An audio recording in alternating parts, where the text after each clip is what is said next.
They and Hagrid met up with Mr. and Mrs. Weasley and Ginny and set off to find the joke shop that Fred and George had set up. The group turned a corner, and their eyes were instantly assailed with the fiercely opulent sight of Weasley's Wizard Wheezes, a division of Spencer Gifts. Pupils shrank beneath the bright splendor of the flashy signs, retinas seared with the sight of constant magical fireworks, sometimes literally so. "Constipation is fun," read a sign. "Give you-know-poo a try." Harry and Ron led the group into the shop, which was packed with customers. Every awesome thing you'd ever desired hung on the shelves. "Pet monkey ninjas!" Harry exclaimed. "Robot cat girls!" shouted Ron. "A functioning version of Da Vinci's helicopter!" said Hermione, delighted. "Life-size cardboard standees of Edward Cullen from Twilight!" burst Ginny. "Peanut butter-filled chocolate ponies that regenerate while you eat and ride them!" shouted deadly abridgment writer Sketch McQuinner. "Staplers," marveled Mr. Weasley. The group spread throughout the shop, each finding those items that most caught their fancy.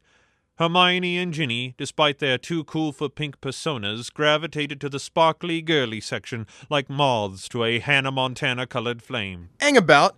Harry, it's good to see you!" shouted a tall, red-haired man coming out from the curtained area in the back. "Fred, great job with the shop. It's brilliant." "Couldn't have done it without you, mate," Fred said, shaking Harry's hand. Fred Weasley and his twin brother George were able to open the shop after Harry had loaned them, but wait a minute, you don't need me to repeat this. You know what happened. You don't just jump into the 6th book of a popular series without reading the others. Moving on. "Here, mate, let me take you to the back room and let you see what we're doing with your investment these days." "Is that it back here?" Harry asked, gesturing to a red curtain. "Oh, no, that's the adult magical novelty section. You know, fur-lined cuffs that release when you speak the safe word, magical marital aids that make chocolate chip pancakes when a witch is done with them, the usual.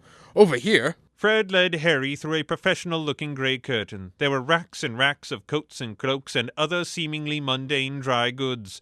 In a corner, he saw Fred's twin brother George sanding the lead paint off a gag wand of Chinese manufacture. "Cool, blimey, it's Harry. Good to see you, mate," said George. "Now this is our line of defensive items for wizards," Fred said, gesturing to the racks. "Shield hats for jinxes and such, braces of defense, +5 arcane defensive cloaks, Warcraft shield scrolls, and blue scale armor from the Gianthold Tor."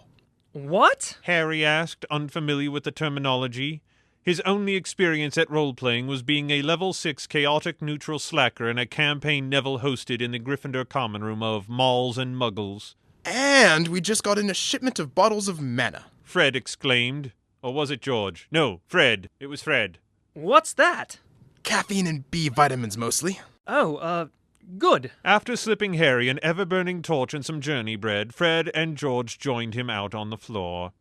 Harry looked out the window at the exact moment Draco Malfoy was hurrying by outside. He pointed out Malfoy's suspicious sneaking to Ron and Hermione. "How do you think he got away from his mummy?" "I don't know. Maybe he hired an albino bitching monkey to follow her around so she wouldn't notice when he'd nicked off." "We'd better follow him under the cloak," Harry said, extricating his +3 cloak of invisibility from his bag of holding.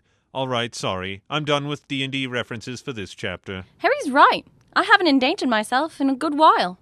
"Oh, but they were just about to turn on the chocolate waterfall." The three found an empty aisle and slipped under the cloak, just like in the good old Nancy Drew days of their underclass years. They crept out into the street together, trying to pick up Draco's trail. They found him turning into Nocturne Alley. They were able to make it into the alley just in time to see Draco turn into Borgin and Burke's, a division of Hot Topic UK. They huddled together outside of the shop, watching the goings-on within, their view partially blocked by a tall, inconspicuous cabinet. "Blast! I can't hear them." "Wait a mo, mate," Ron said, pulling out 2 cans secured together with a string. They slipped the 1 can inside and gathered close. Ron, are you smelling my hair? "What? No, I wouldn't. You're loony." "Shut up!" Harry hissed, silencing them as the conversation between Malfoy and Borgin started to heat up. "Can you fix the stuff or not?" Malfoy demanded. "Maybe," Borgin said hesitantly. "Can you bring the stuff here?" "I most certainly can't. The stuff has to be in the place for the thing." "Can you take the stuff that's here with you?" "I can't, because this stuff is larger than a bread box and it's smaller than a car." "Is it vegetable or mineral? I'll say it's mineral, but most of it used to be vegetable. Harry could tell by the fact that Draco was talking that he was sneering. All right, Master Malfoy, but I can't make no guarantee. Malfoy came behind the counter and had Borgin look at something hidden down out of view. Oh, you can't? Borgin cheated away in shock. Don't make me send Fenrir Greyback, my family's pervish setter, after you.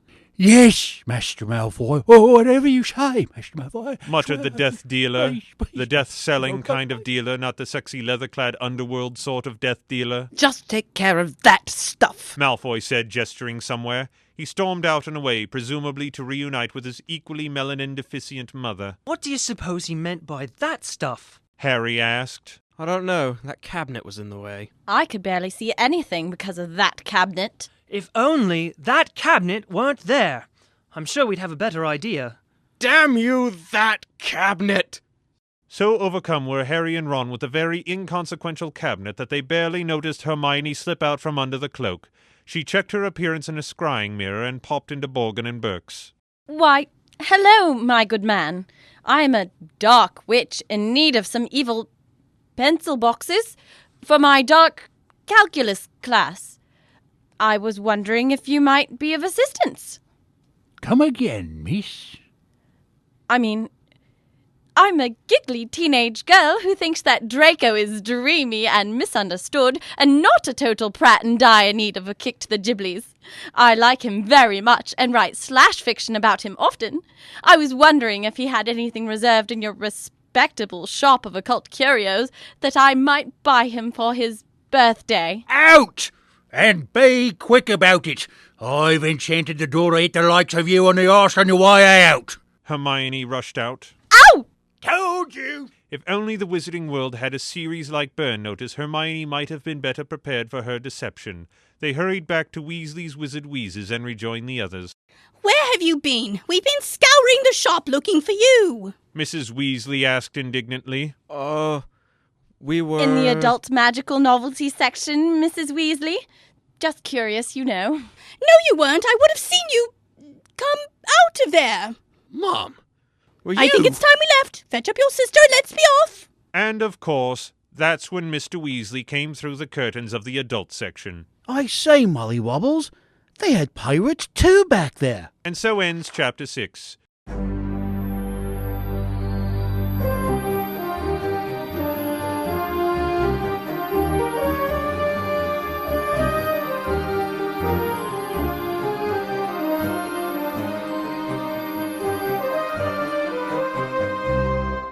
All characters and source material are copyright 2005 J.K. Rowling. Harry Potter characters, names, and related indicia are trademarks of and copyright Warner Brothers.